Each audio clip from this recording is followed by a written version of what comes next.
June 2nd, 1955, August 2nd, 2002, September 11th, 2001. To the average person, these dates may seem random, arbitrary, meaningless, but to a scholar, these are some of the most influential dates in modern history.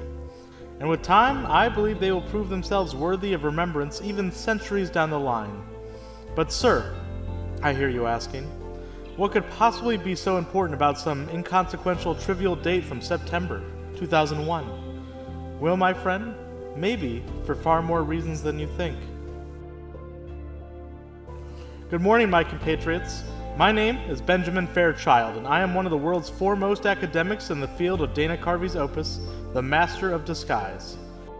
To most, this film is seen as cinematic disaster, a trite excuse for a comedic character study that spits in the face of the art form that has been constructed within. Famed critic Roger Ebert once said of the film, "The movie is like a party guest who thinks he is funny and is wrong." Now, far be it from me to disagree with such an esteemed and venerated critic, but I believe that his distaste for the movie comes from a place of misunderstanding, that he simply did not give the movie the amount of time needed in order to take in all the subtleties and messages hidden behind deep and abstract symbolism.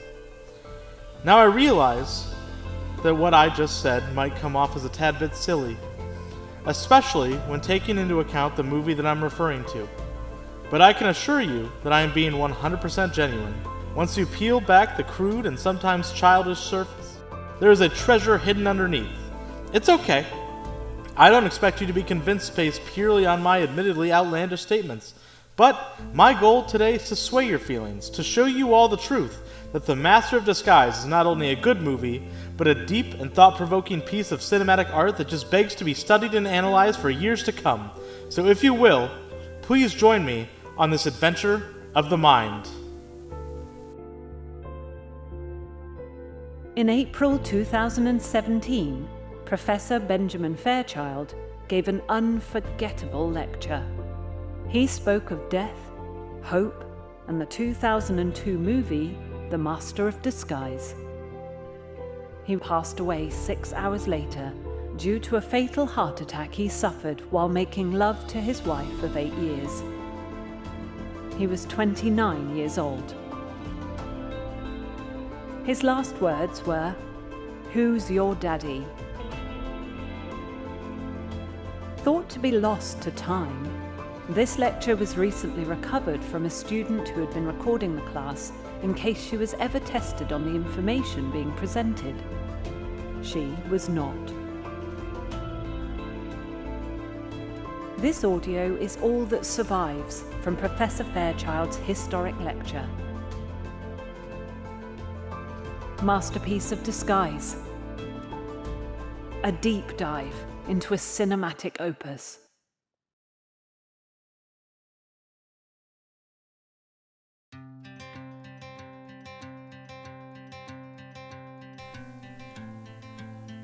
Before we move forward with analysis, I feel that I must explain my qualifications as a scholar in this field. How does one become an academic in the field of the Master of Disguise? Is this something that any random Jim Bob or Lenny on the street can claim? I say nay! As self-proclaimed as this title may be, I can assure you that I am truly worthy of it. Just within this year, my colleagues and I have seen the movie over 200 times in order to conduct our research and have discussed it at length. We all have our theories and ideas, but it is I that has taken the steps to organize and present a piece of our findings to the world. If you believe that this lecture is long-winded, I can guarantee you that this is significantly more concise than our lengthy deliberations about the film and the disguises lying within. Now, not all of us always agree on specific details, mind you. To this day, we have many a debate on more mundane topics like the genital size of Constable Mueller, for example, but we can all come together on one thing. The Master of Disguise is worthy of our efforts. If it wasn't already obvious, I adore this film. It has entwined my naked, pathetic body in its complexities. This movie has stood up and not only asked, but demanded my passion. And boy, was I happy to deliver. The emotions that this movie brings forward are powerful. Love, fear, hatred, lust. I have absorbed this film, and in turn, it has absorbed me. My every waking minute, I am both tortured and delighted by this movie. When I am not watching it, I am thinking about watching it. I'm a junkie, baby, and Daddy must get his fix. My wife and I are currently trying for a baby. This will be our first. Whenever we reach our simultaneous moment of climax, I scream, "Who's your daddy?" My wife is blissfully unaware that this is the slogan that the disguises use during combat, when the Energica is freely flowing through them.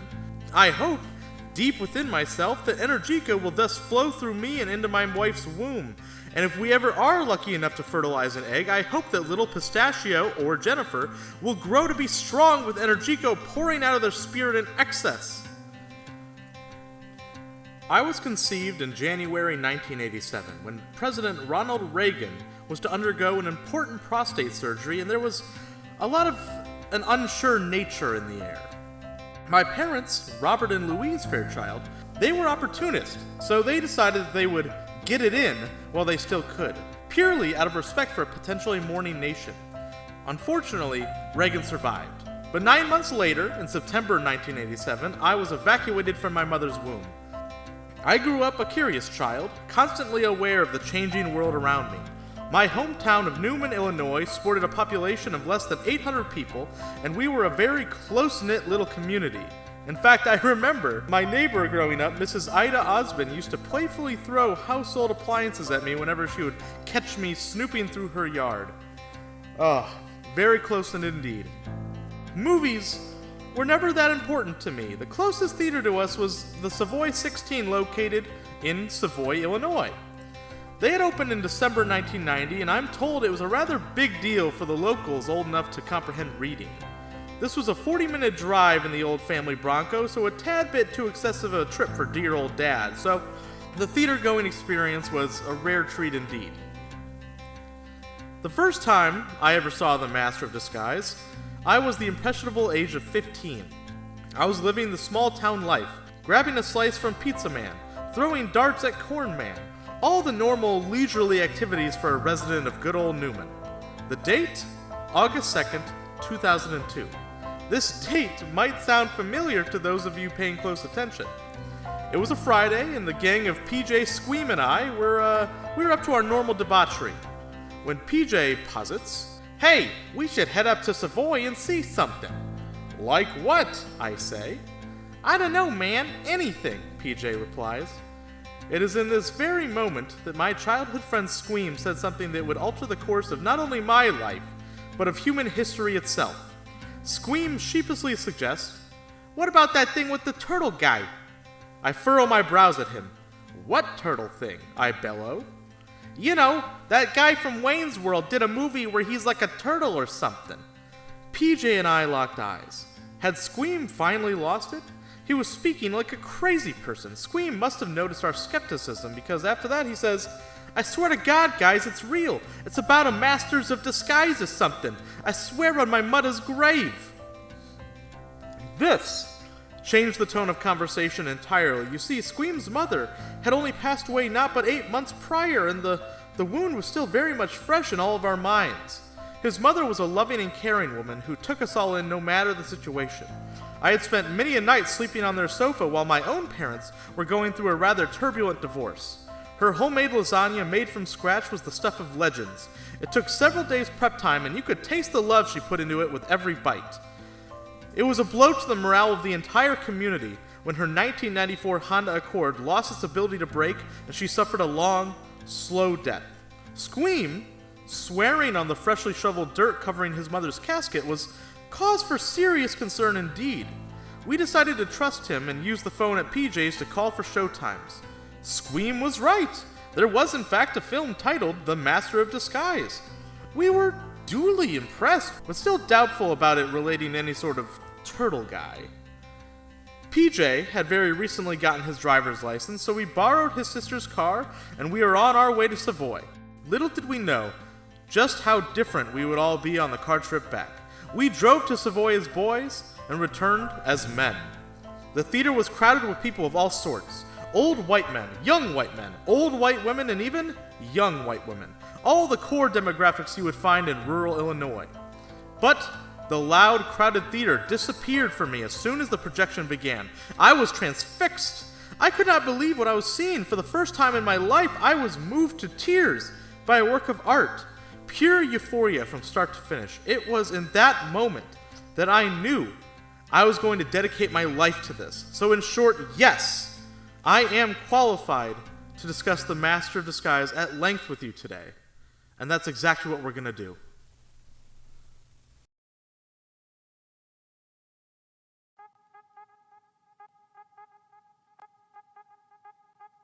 Before we move any further into this thorough dissection, I feel the need to give a brief synopsis of the surface-level plot of the movie, the plot that a normal, uneducated viewer would perceive before doing any sort of analysis. So if any of these plot points come off as subpar or childish, just know that things will be elaborated upon in time. The movie starts on a 1979 flashback in Palermo, Italy. Someone who we perceive as famed actress and model Bo Derek is running through a courtyard. She is pursued by nameless guards, but she has a little trick up her sleeve, the power of flight. She has escaped and our villain is irritated. We soon get a reveal that this isn't Bo Derek at all, but an Italian man in disguise. This is our introduction into the wonderful world of the art of disguise. The man's name? Fabrizio Disguisi. He announces that he will never tell his son about his family history. Our villain is arrested, and we flash forward to the United States in 2002, where we discover that Fabrizio has immigrated and opened a restaurant where it is time to eat. It is now that we meet our protagonist, Pistachio Disguisi. He is the eccentric son of Fabrizio, and even without the knowledge of his family, he has quite the gift for disguise and imitation. He meets a small boy, Barney Baker, and makes fast friends with him with the help of his extraordinarily old family dog known as the Cuteness. It is revealed through this tragic breakup scene that Pistachio also has an interest in women with abnormally large rear ends due to a bizarre Oedipal complex with which Freud would have a field day. Pistachio is a waiter in his father's restaurant, and he feels that he is meant for greatness, something more than this quaint little life in Little Italy, USA. He hasn't the slightest clue that this unassuming rug that we call life will soon be pulled out from underneath him. Disaster strikes. In an unexpected turn of events, Fabrizio and his wife are kidnapped from their home by mysterious characters while Pistachio watches helplessly from the roof. Pistachio's psyche is in tatters, his home full of ransackery. Even the police are no help. What is he to do? Luckily, a dark figure arrives just in time to offer Pistachio help in his time of need. He reveals himself to be none other than Pistachio's grandfather, and informs Pistachio that he is next in line in a patriarchal family of masters of disguise. Due to the Disguisey handbook saying that grandfathers cannot directly help, the grandfather decides to help him directly by training him in the art of disguise. We then get a rather artful montage that depicts the slow improvement of Pistachio in his Disguisey skill set. He must be ready for whatever will be thrown his way whilst on mission. Anything from biting into an apple to seducing a child, Pistachio is ready. It is now that we get our first proper introduction to our main antagonist, Devlin Bowman. Keen viewers might remember that this is the same villain who was thwarted by Fabrizio in his Bo Derek disguise in the prologue. This film is filled to the brim with little Easter eggs like that, little connections that it trusts its audience enough to make on their own. You don't see that coming from many Hollywood movies these days. Devlin reveals that he knows that Fabrizio was Bo Derek all those years ago and informs him of his devious plan. He's going to use Fabrizio to steal all the world's most prized treasures and make a fortune selling them. What if Fabrizio refuses, I hear you asking? Well, dear audience, this devilish fiend has thought of everything. Mama Disguisey is under a spell due to a potion laced into her daily intake of caramel corn. Much like you and I in our daily lives, she does not know that she is in a trap. She is woefully unaware that she has been kidnapped and could be executed at any moment. Bowman then farts. Our next scene is a controversial one to say the least. This scene has received much criticism from both sides of the aisle, but for our purposes, it just may be the most important scene in the film, potentially in all of cinema. Let us address the proverbial elephant in the room, the metaphorical fly in the soup, the analogical semen in the punch bowl. Before I get started on this touchy subject, I do want to emphasize the year in which this film was made. Things were different back then. People were much less aware at this time. So yes, I will address it. Snakes are lactose intolerant and therefore should not be fed slices of American cheese. This is animal abuse. There is no dancing around it. You see, mammals, like humans and cows, produce a specific type of enzyme which is capable of breaking down what is scientifically known as lactose. Lactose is a disaccharide sugar synthesized by galactose and glucose subunits and has the molecular formula of C12H22O11. Lactose makes up about 2 to 8% of milk. The name originates from lac, the Latin word for milk, plus the suffix -ose used to name sugars. Snakes do not have the enzyme to break down lactose and thus cannot properly digest milk.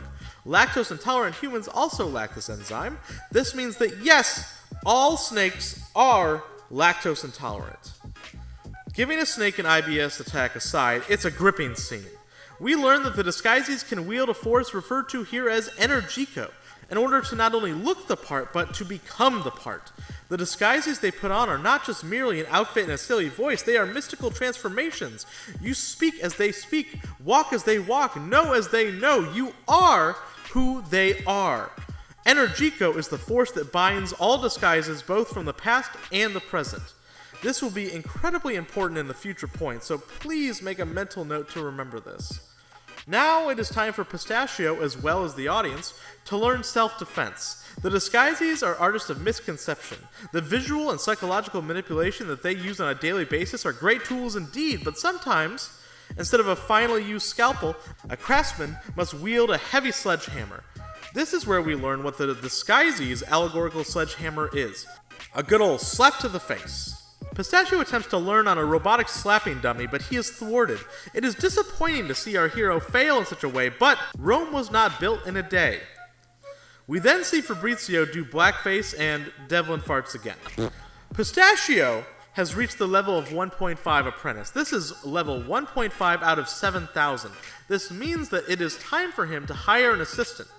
We get a wide variety of applicants with distinct qualified resumes as well as diverse backgrounds, but the grandfather hates all who apply.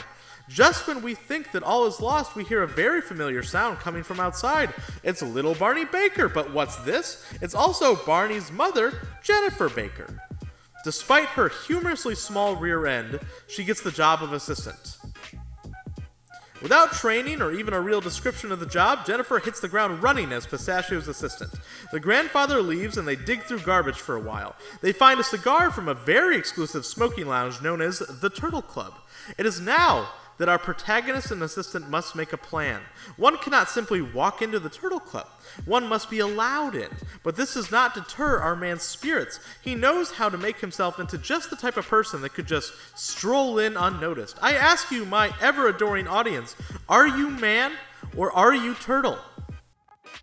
In 1949, famous Nazi defender Joseph Campbell published his book, The Hero with 1,000 Faces, in which he describes the narrative of the hero's journey as follows.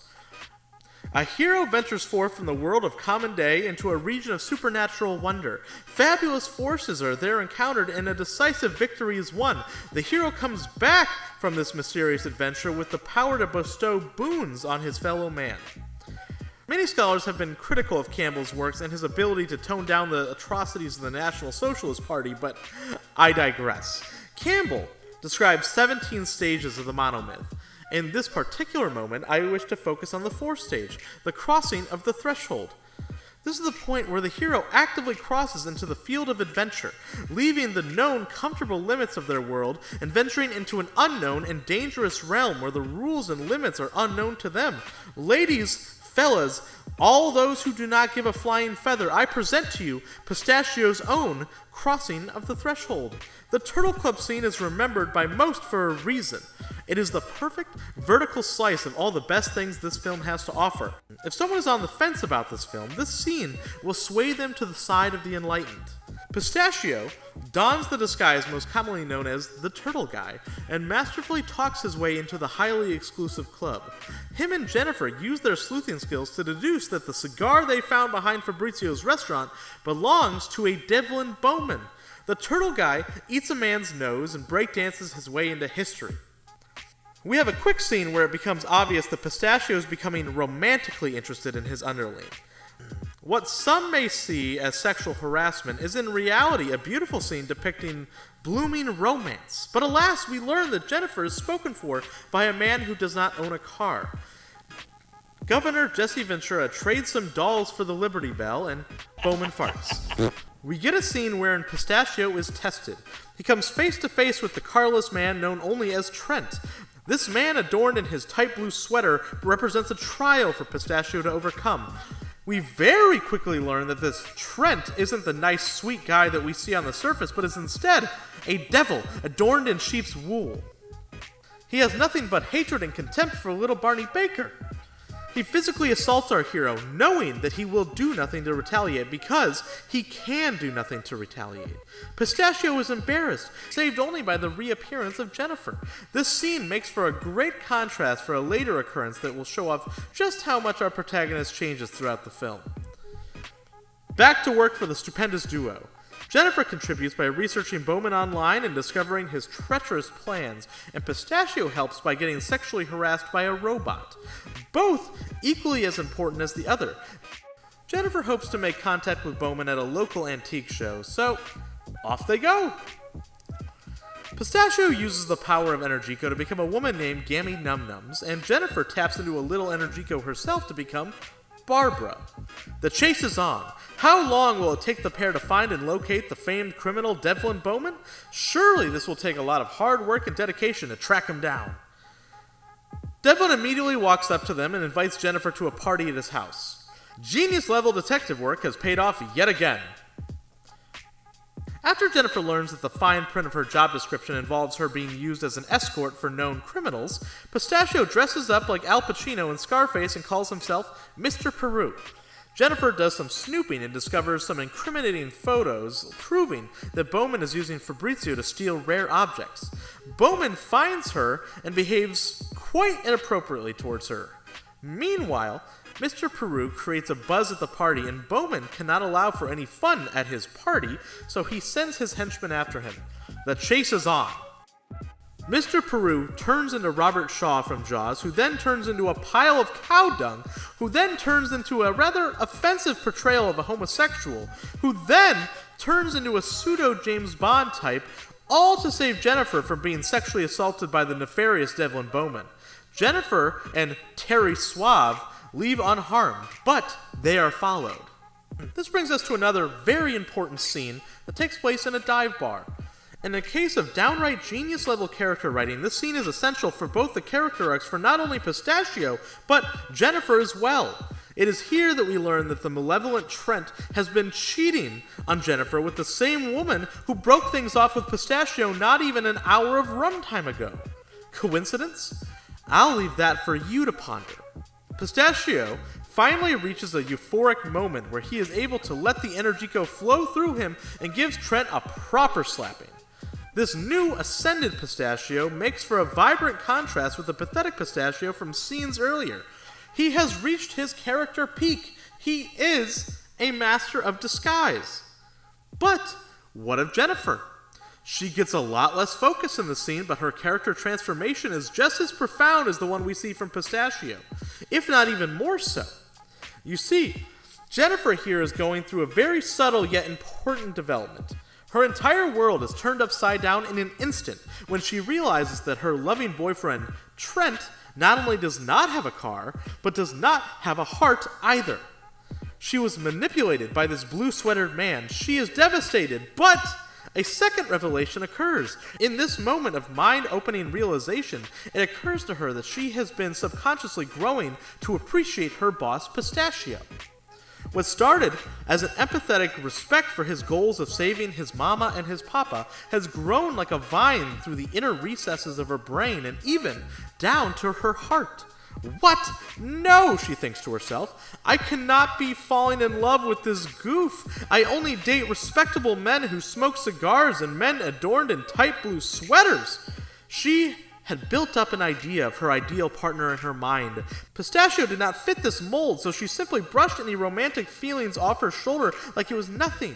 But in this moment, that mental image of the ideal significant other has shattered, ready to start anew. And who was there for her in this time of great change? Pistachio himself. It is in this brief moment that Jennifer realizes that she is going to rock this tiny man's world. He does not even know it yet.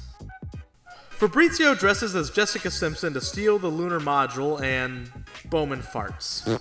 The bar scene goes hand in hand with this next scene like a river flowing into a tremendous waterfall. It is here that Jennifer lets it be known to not only Pistachio but to the world that she is smitten with this beautiful Italian specimen. She is already hearing wedding bells, but first, the task at hand. They must save the kidnapped disguises. Pistachio leaves her for the evening, and Bowman's men kidnaps her as well. What will Pistachio do? Pistachio consults with a pre-recorded hologram of his grandfather and learns from Barney Baker that Jennifer has been taken in the night, but Barney has a plan. Devlin shows around a representative for a sales website from the dark web known only as Black Mark eBay. It is here that he reveals his most despicable plan yet. He is supergluing his own likeness onto Fabrizio and then killing him, thus faking his own death and getting away with all the money he makes from the sale of his stolen treasures. This evil bastard has no limits to the depths he will sink to. Whilst Devlin enjoys his evil brunch, his chef Palmer offers him a slice of cherry pie. Devlin declines, and we follow Palmer out to the hallway where he says aloud, "I don't even know where this cherry pie came from." He walks away, and we are treated to a grotesque sight as a horrifying creature claws its way out of the pie. Has this eldritch beast adorned in cherries been sent by the gods below to instill fear into Bowman, to stare deeply into his soul as it devours his life force? No, it is simply Pistachio in disguise. This is Barney's great idea come to fruition. Pistachio escapes some guards and seems to vanish into thin air. Bowman is rather distraught as he realizes that this is the sins of his past come back to haunt him. The unassuming son of his nemesis has undergone a transformation into a master of Energico and thus a master of disguise. Bowman is no fool. He cleverly deduces that Pistachio has been standing amongst his henchmen and reveals him to the world via the livestream auction on Black Mark eBay. He summons his elite team of ninja warriors to incapacitate Pistachio, but Pistachio proves himself too strong for the trained assassins. Pistachio frees Jennifer, and Bowman pulls his trump card. He reveals the video feed of Mama Disguisey under his spell. An assassin slowly appears, and she reveals that she is no longer under the spell and disposes of the assassin in swift fashion. Grandfather appears because he wants to witness Pistachio's first Disguisey victory. But Bowman reveals his second, even trumpier card. He reveals Fabrizio in his new permanent Bowman disguise. Bowman farts his way out the door and escapes. It is revealed that Fabrizio has fallen under the trance of the dark side of Energico. He is convinced that he himself is Bowman. He chases Pistachio up the lunar module until Pistachio holds on for dear life. He then uses Energico to take his underwear out from his pants and place it upon his head. This reminds Fabrizio of who he truly is and uses the mystical Energico to shake off the superglued disguise. All is saved. All except for the malicious Bowman escaping with the U.S. Constitution. We skip ahead in time and see him relaxing poolside in Costa Rica, the Constitution under his constant watch. But what's this? Former President of the United States George W. Bush is here. Bowman, a huge fan of course, excitedly introduces himself only to realize that it is Pistachio in disguise. He, along with his father and grandfather, murder Bowman in the light of day. Bowman lets out one final death toot, and all is well.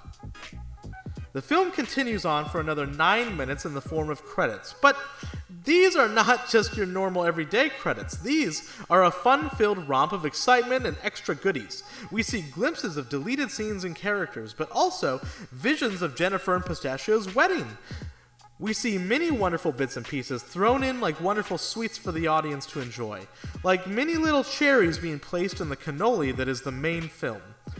We end on a scene where it is revealed that there was a man inside the slapping dummy robot the whole time. Pistachio and him have themselves a little scuffle, but in the end, they reconcile and become fast friends. All is well. The end.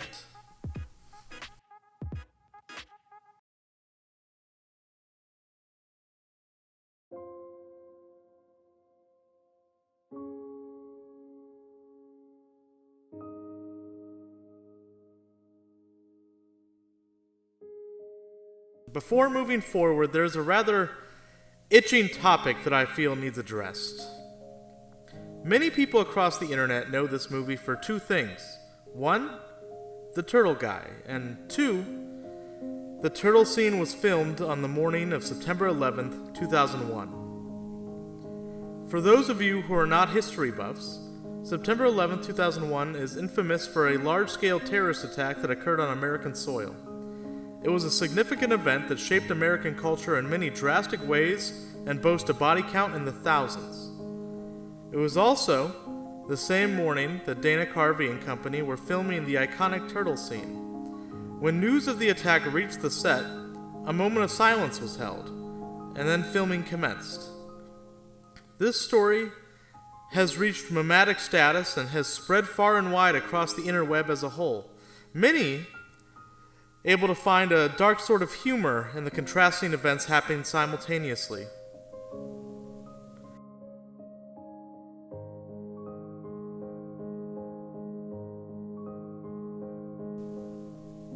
Too bad this entire fucking story is fake as shit. That's right, folks. Fake, fake, fake. Faker than your mother's tits. As fake as the fact that you keep telling people that you will finish that screenplay one day. Fake, fake, fake. As far as I can tell, the story originates from the trivia section located on the film's page of the Internet Movie Database. There was a piece of user-submitted trivia that read, "The scene at the Turtle Club happened to be filming on September 11, 2001.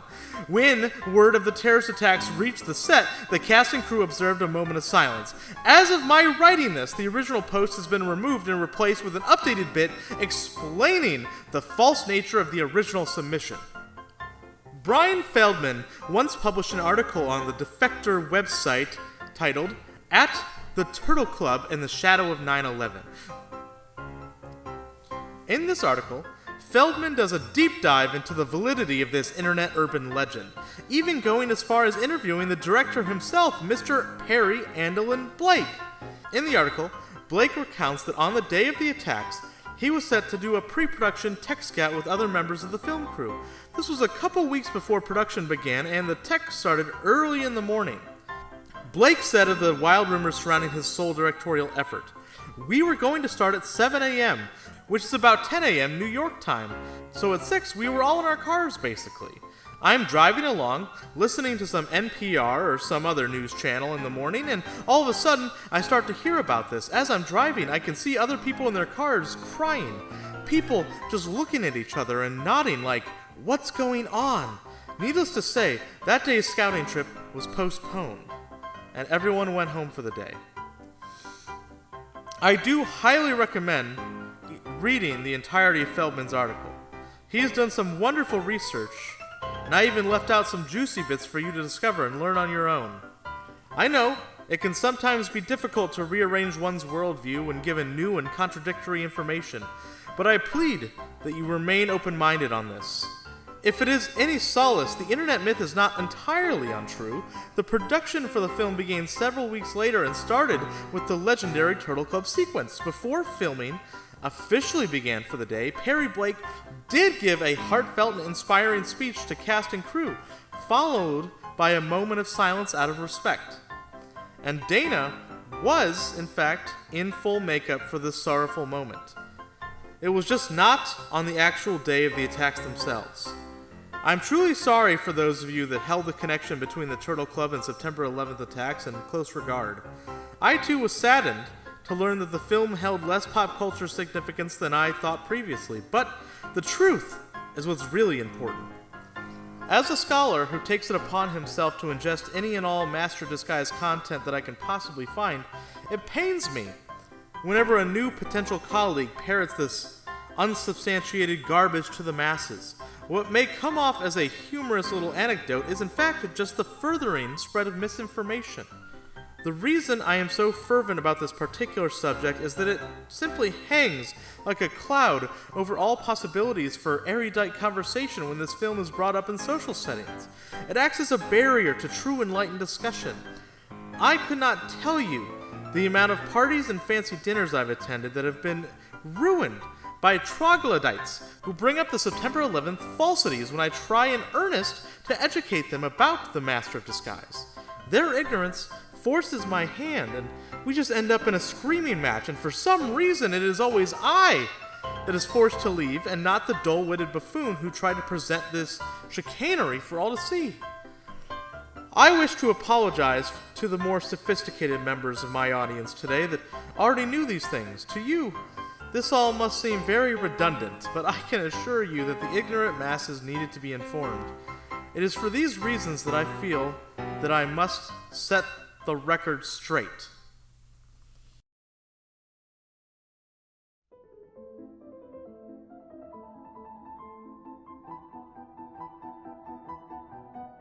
Now that we've gotten all of the formalities out of the way, we can finally get into some deep analysis. The entire reason we are here in the first place. Now, before we move on, I wanted to give you all a brief intermission of sorts, a moment to catch your breath before we really dive into the deep end, so to say. But before moving on, I would like to read from a poem written by a colleague of mine, a poem by Mr. Michael St. Pierre. Now, he has a rather defeatist approach when it comes to his studies of the Master of Disguise, and it shows through his art. Though he may come off as a tad bit pessimistic here, I can swear to his character as a gentleman and a scholar. He writes, "Darkness is all I see. The disguises become me. Do I continue? Should I rebel? Will pistachio let me be? I feel like a turtle in a shell, my ears ringing from the Liberty Bell. I am lost, why did I agree? Num Num has me under her spell. The inconsistencies make my eyes bleed. Was this just created out of greed? This experience is the 8th layer of hell. I just need to be freed." Pretty powerful stuff. The strong emotions this film can bring forth, whether they be negative or positive, are a sight to behold. Now, I believe we've given enough time to the folks in need of a break. Now, we can truly begin.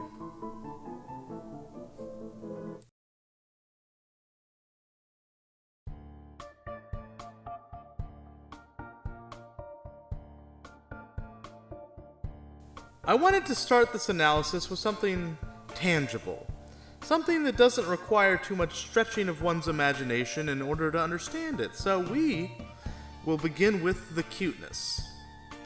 The Disguisey family dog is a border terrier aptly named the Cuteness. He was portrayed by 2 different terriers named Bo and Monty.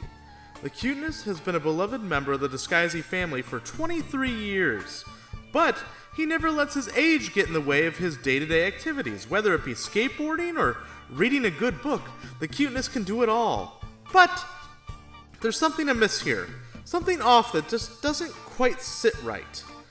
I mulled over this for a very long while. What could possibly be bothering me about this cute little family dog? After finding nothing, I simply tried to forget it and move on with other matters. I tried to live life as I had before I had this feeling, but deep down I knew that I was just faking it. This little itch at the back of my mind was festering within me, leaving lesions within my soul. In Leviticus chapter 14, the Bible tells us that not only can the body get leprosy, but so can an inanimate house. But what of the soul? can a soul become ill, fated to rot away and die? I lived my life one motion at a time, acting out the part I knew I was expected to play. I continued watching The Master of Disguise daily, as I always have. I continued to make love to my wife, as I always have, but none of it felt as good as it once did. All the time, my internal clock kept ticking away the seconds. No matter what, I could not shake this all-encompassing feeling that the cuteness was hiding something. It came very suddenly. I was playing a rousing game of squash with my colleague, David Sumter. No, not that David Sumter. Things were going very smoothly as we had several long volleys that tested both our physical and mental limits. Finally, in one foul swing of the racket, David bounced the ball above the service line and directly into my forehead. Now, for those not in the know, a squash ball is actually very soft. We were using a Dunlop yellow dot ball, sometimes referred to as a pro ball, which is also very soft. But with this particular mighty swing, the ball was able to take me off my feet. I was knocked in such a way that it felt like my brain had to reboot itself in a brief moment. It was then that I had a sudden moment of clarity. All the mental storm clouds were cleared away, and I suddenly saw it clear as day. The answer to my issues with the cuteness. How could I have been so blind? Without saying a word to David, I sprinted out of the squash room and into the parking lot. I sped home, moving at speed significantly above the allotted limit. I braked hard into my front yard and rolled out the driver's side door. I had no time for proper parking in the driveway. I kicked in my front door, knocking it from its hinges. I hurriedly and clumsily made my way to my study, where I always have The Master of Disguise ready to play. I watched intently. I barely blinked as I watched this very familiar movie with brand new eyes. I was right. Alexander wept, for he had no more worlds to conquer. Let me ask you, dear audience, to the best of your recollection, can you name one single scene wherein Grandpa Disguisey is physically present in the same scene as the cuteness? Go ahead, take a moment, think about it. I couldn't think of anything. That's quite interesting, isn't it? The closest thing resembling a scene containing both the grandfather and the cuteness is the scene on Fabrizio's restaurant roof, where Pistachio is speaking to his grandfather in hologram form.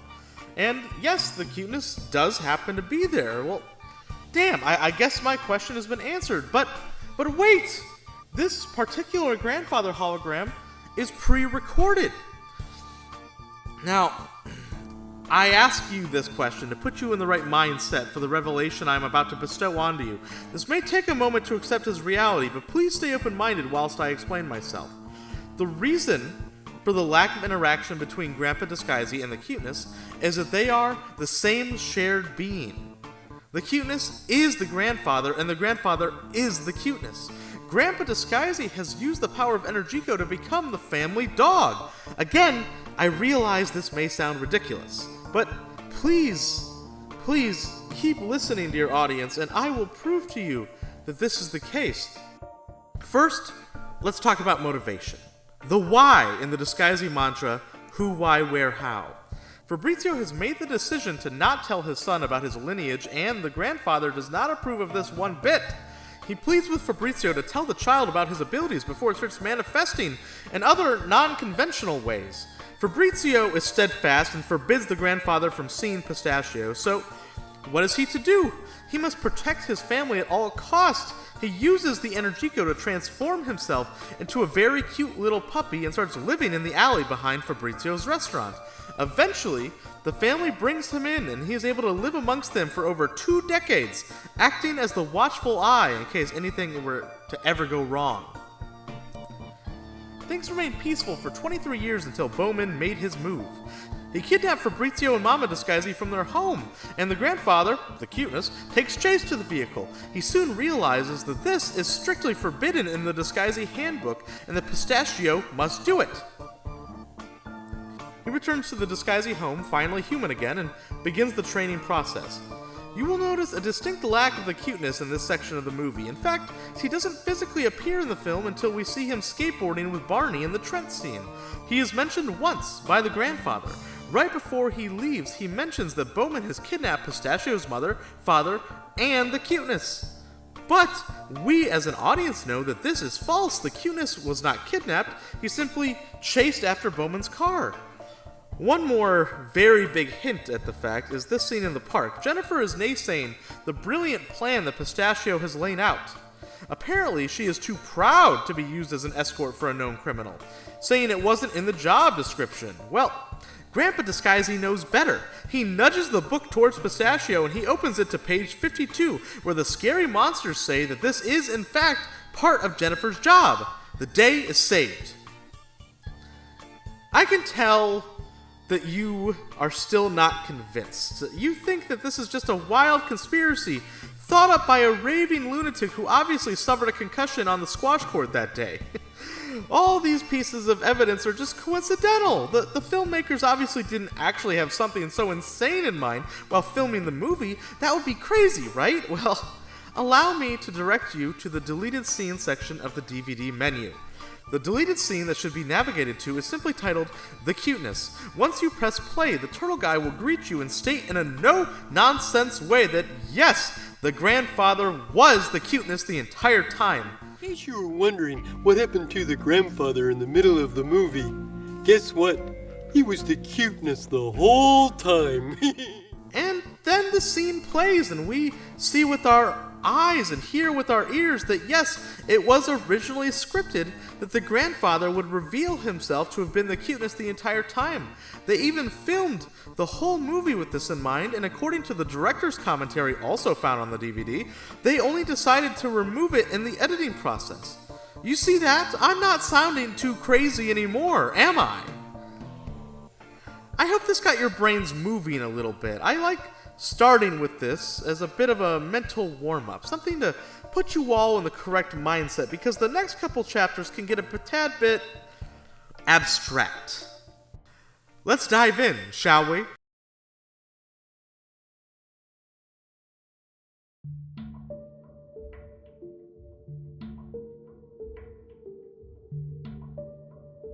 In the final act of the film, Pistachio uses the all-powerful Energico to become a Cherry Pie Man. This disguise does him the great service of getting him into the mansion unspotted, but that element of surprise is soon ruined when he is spotted by some of the mansion's security guards. It is here that our deep dive begins. With one seemingly unimportant line, this unnamed security guard starts us on a path that can only lead to greatness. Because if it doesn't, then why would I still be watching this movie? Listen closely. Cherry Pie Man, get him! Hey! Did you hear that? Allow me to slow it down for you.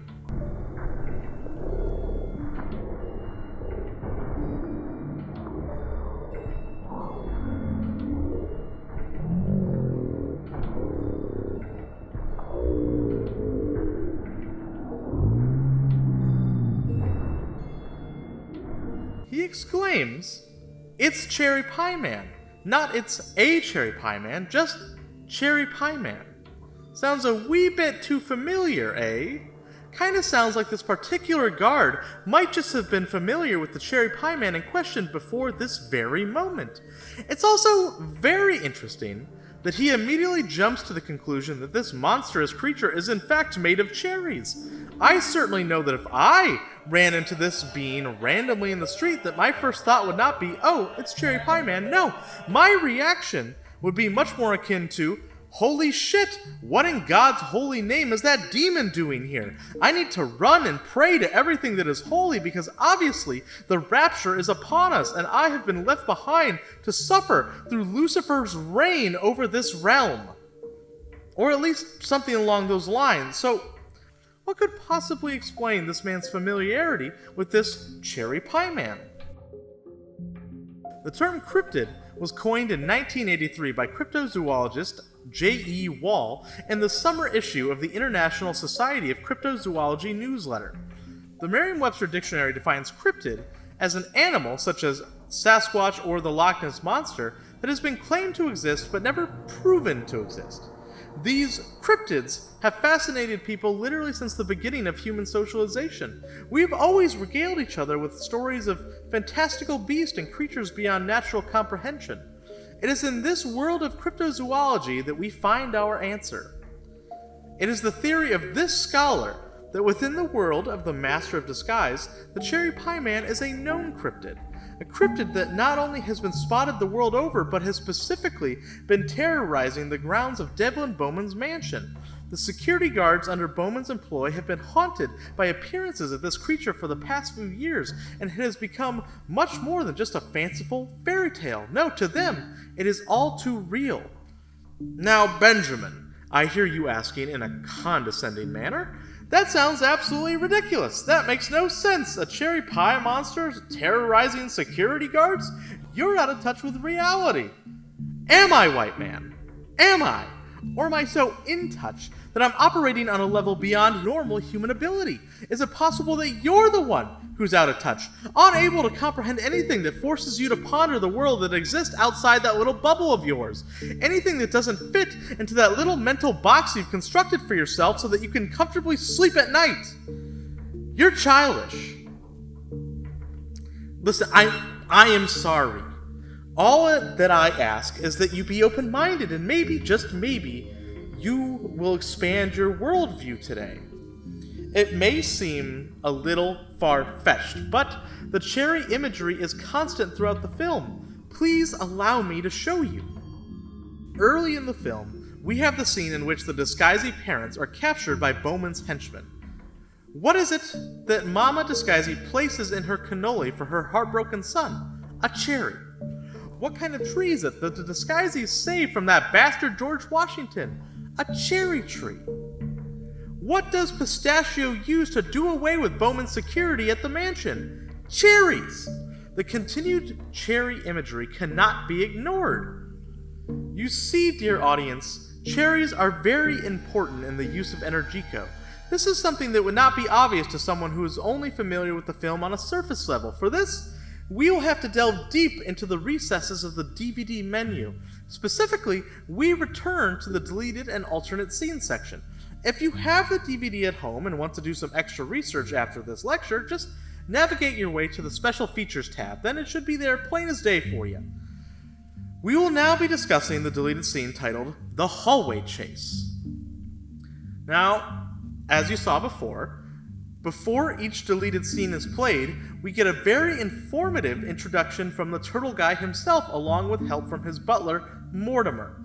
What a splendid treat this is! The turtle guy explains to us that this scene takes place directly after the Cherry Pie Man sequence in the theatrical cut of the film. Pistachio, dressed in red, is running away from the big bad henchman and ducks into a room in a hallway. The henchmen catch up just as Pistachio emerges from the room, no longer adorned in his cherry pie armor. It is at this point that he reveals his secret power-up, his mama's cannoli. The turtle guy explains that this cannoli is filled with Energico. The excess Energico causes Pistachio to go nutty, nutty, nutty, and he switches to many different disguises in a very short time.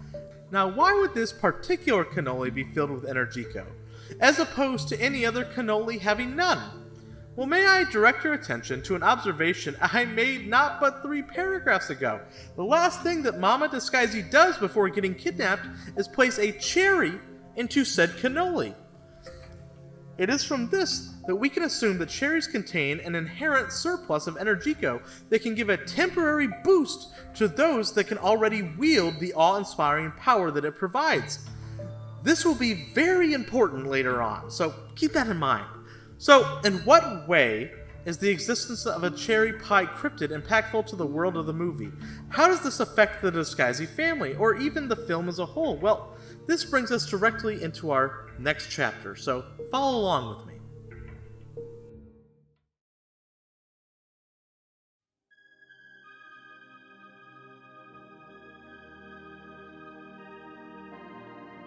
Okay, so there's the cherry pie cryptid. So what?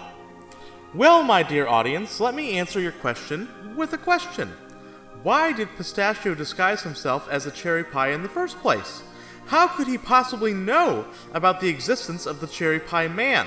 Well, if you recall, in my very brief and very astute recap of the film, the idea for this particular disguise did not come from our bespectacled hero. No! The source of this plan originated from the mouth of the talking baby himself, wee little Barney Baker. Now, let us do a small deep dive on Barney Baker.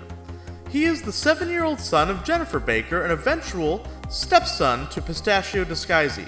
He aspires to be a professional skateboarder, but alas, he is not a sports kid. He loves dogs and wears some splendidly charming cowboy pajamas, and also, he is the single most important character in all of the Disguisey-verse. Barney Baker tells Pistachio about the existence of the Cherry Pie Man and how he can use this information to infiltrate Bowman's estate. But how did he know about the Cherry Pie Man and his activities at the mansion? It seems very unlikely that Barney would have any social connections with the mansion staff due to his age and just general all-around awkwardness. Could he have learned about it from general eavesdropping? Could be possible. The mansion doesn't seem very far from this Little Italy neighborhood. Maybe he just overheard it from some guards in town for lunch. No, the mansion has an in-house chef, so this is impossible. No, I believe the explanation to be much more logical. Barney Baker knows about Cherry Pie Man because he is Cherry Pie Man.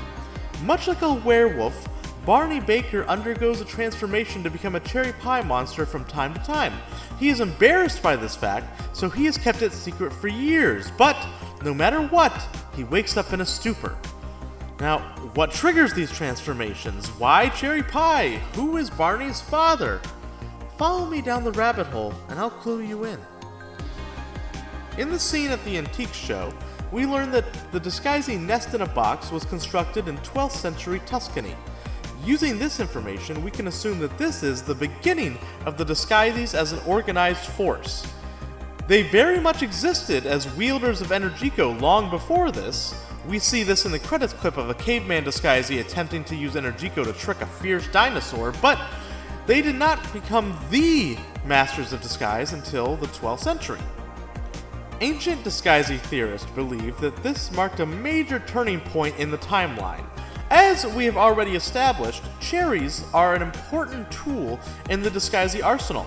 But why cherries? What is the connection? It is believed that the existence of the Cherry Pie Man cryptid is not exclusive to just Barney Baker himself, but goes back generations and generations, all the way back to the creation of Energico itself.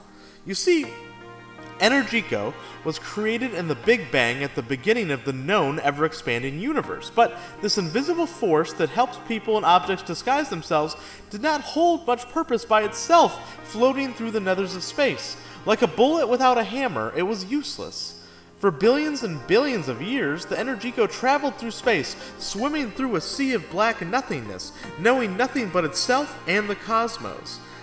Fast forward to roughly 7 to 5 million years ago, when humanity's first ancestors began to emerge from the disgusting petri dish that is known as the evolutionary pool. This is when the Energico found a source of light in the darkness. Maybe, just maybe, this species in its infancy could eventually be trained to wield its all-powerful force. But this could not be done by itself. The Energico would need to nudge them in the correct direction. So Energico chose to manipulate and entwine itself with a naturally growing fruit that eventually would become the modern-day cherry. This led to the side-by-side evolution of both man and cherry. Hand in hand, these two beautiful fruits of nature grew to unimaginable heights. But humanity still found itself unable to wield the power of the cherry-flavored Energico. Will humanity ever produce a bloodline genetically strong enough to handle the immense physical and psychological strain of using the Energico? Yes! Yes, it would. From humble origins and what would eventually become Italy, the Disguisey eventually would heed the call of the Energico and learn to wield its great power. At first, it was purely accidental. A small voice change there, a little wardrobe change to trick a dinosaur there, but eventually, they came to realize the fantastic abilities they had at their fingertips. They eventually noticed that eating cherries would boost these powers greatly. The Energico rejoiced as it had found a group of beings capable of magnificent things. And so it went. The Disguiseys would eat cherries, and they grew stronger and stronger in the art of Energico. Every generation stronger than the last, but things started to take a turn. certain sects started to crave more. They were not satisfied with what Energico had given them already. Their lust for power started to corrupt them. They would eat cherries all day and all night, barely having time to do anything else. The overuse of the Energico-infused cherries began to create physical manifestations and transformations for the disguises that abused them. They started to transform and disguise themselves against their own free will, and always into different forms of cherry creations. They would not age, as the ageless cherry-corrupted Energico infused itself into their very souls. The horrible, disfigured cherry monsters would prey upon innocent victims, and the normal, non-disguising populace began to take notice. This threatened the very way of life that the non-cherry disguises had built for themselves. Something had to be done. All of the disguises not yet corrupted banded together and sent the cherries away on a ship. A ship set to sea with no captain and no crew aside from the eldritch beasts that were once their brethren. They were heartbroken, but they knew that it had to be done. It was at this point that the disguises decided to officially create a secret society of Masters of Disguise. No longer would they only help themselves. Together, they would help frame the world into a better place for all of humanity. This was 12th century Tuscany. What they did not know is that the ship they had sent away would eventually make its way to the New World. The Americas would become infested with cherry-crazed lunatics with Energico abilities beyond compare. The Cherry Pie Men would soon learn to maintain the appearance of humans for longer and longer periods of time, only losing control on the rarest of occasions. They soon formed their own colonies and decided that they too would create a secret organization to annihilate anyone that did not wield Energico in the way they wanted, and thus the secret wars have begun. As the centuries passed, the Disguises and Cherry Pie Men became aware of each other's goals and would try to undermine one another at every opportunity. The Disguises got Lincoln elected, Cherry Pie Men would lead the push for Southern secession. The Disguises would invent radio, and the Cherry Pie Men would kill Archduke Franz Ferdinand. It was non-stop. This brings us to the 1970s. The majority of the Disguises and Cherry Pie Men were wiped out during the bloody battles of World War II. There are only a few left from each side to bear the torch and move forward. The Disguises have Fabrizio, a young master who has surpassed his father in every way to become the best master of disguise the world has ever seen. And who fights on the side of the cherries? Well, none other than Devlin Bowman himself. The reason the security guards in his mansion are familiar with Cherry Pie Man is because he is their boss. They had no idea that they are one and the same, but this is why Bowman is so unconcerned when he is informed of the presence of the cryptid. So yes, Palermo, Italy, 1979. Fabrizio has yet again thwarted Bowman's plans, this time by seducing him disguised as Bo Derek. Bowman fell for this plan because he was a giant fan of Bo Derek's mainstream debut film 10 that had come out just that year. You see, Bo Derek was 16 years old when she was manipulated by the much older and much more married John Derek into a sexual relationship. Mr. Derek eventually left his wife and moved to Germany with Bo, strictly to avoid the statutory rape laws in California. Bo eventually landed the role in 10 and became an international sex symbol instantly. Bowman leapt at the chance to have sexual relations with a movie star, not even questioning why she would be in his home. He was very surprised to discover that it was actually Fabrizio, and this leads right into the beginning of the prologue for the film. Bowman is arrested and sent to prison for life, and Fabrizio, thinking that he no longer needs to worry about Cherry Pie Men now that the last one is locked up, elects to retire from the family business and never tell his son about it. But little did he know that Bowman would escape from prison 16 years later using the power of the dark side of Energico, or Cherry Energico, to disguise his way out of there. I know he says 20 years in the movie, but he was simply rounding up for the sake of hyperbole. Cherry Energico is still very unstable, so he cannot always control his looks. Things can change randomly.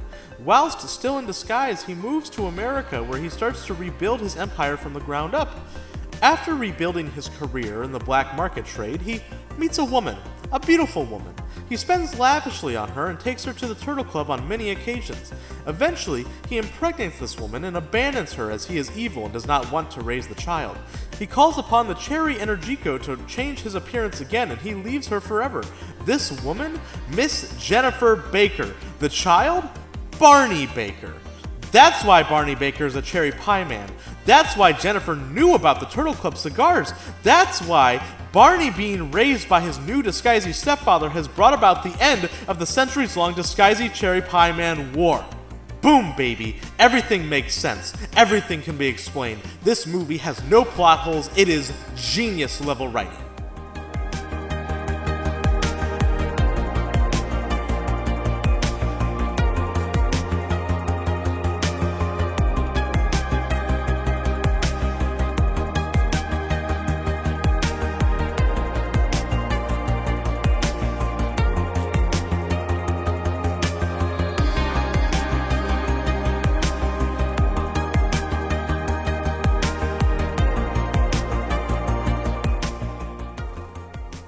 I could go on and on with more and more enticing tales about the Master of Disguise. I have hundreds, if not thousands, of different observations and stories I could tell you about the world of the film.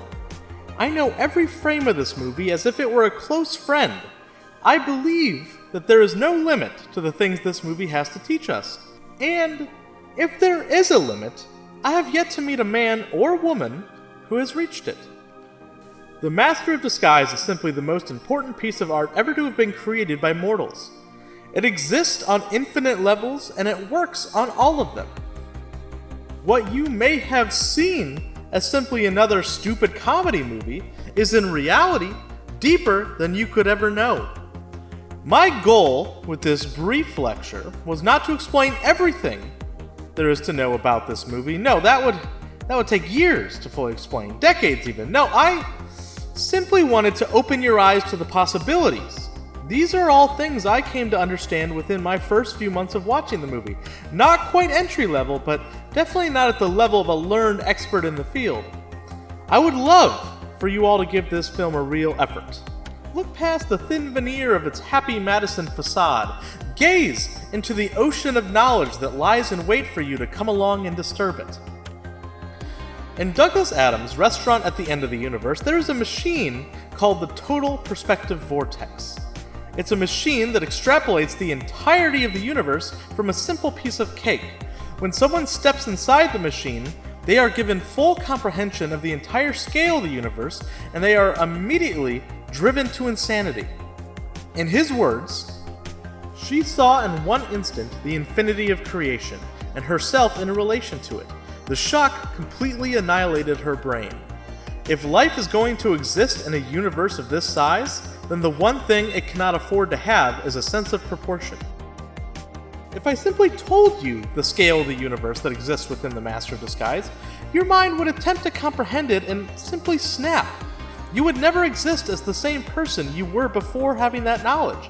It is for this reason that I can only spoon-feed you the pieces of what it has in store. It is up to you to learn just how deep this rabbit hole goes. My one simple request for all of you today is to go home and watch Dana Carvey's 2002 masterpiece, The Master of Disguise, 100 times. Pretty easy task, I think. I wouldn't ask any more of you than I thought you were capable of handling. Do this and write me. Tell me what you discover. My email address when it comes to matters of the Master of Disguise is theturtleclub69@gmail.com. Please, go deep into that great blue yonder, my mental astronauts, and report back on your findings. This has been Benjamin Fairchild. I love you all, and good night. Oh, also Dana Carvey was born on June 2nd, 1955. That's why I mentioned it at the beginning, so it's a cool little fun fact. Okay, bye, good night.